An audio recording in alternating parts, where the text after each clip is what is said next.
A dalsit, dalsit lit. Stone pot, or gopdalsit, gobdalsit lit. Agalamatolite pot, is a small-sized cookware, serveware made of agalamatolite, suitable for 1 to 2 servings of bap cooked rice.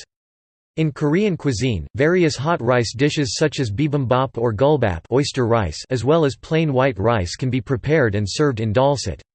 As a dalsit does not cool off as soon as removed from the stove, rice continues to cook and arrives at the table still sizzling. On the bottom of dalsit, there forms a thin crust of scorched rice, to be scraped off and eaten in case of bibimbap, or made into sungnyung infusion in case of unseasoned rice dishes.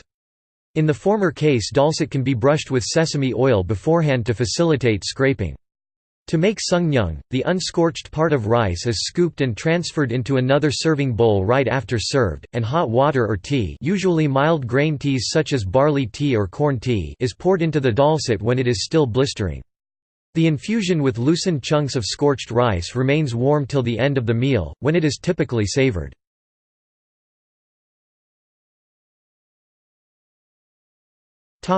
Gallery.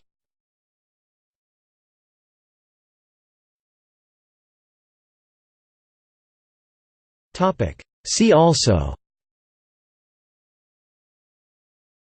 Gamuso, List of cooking vessels, Tteokbayagi.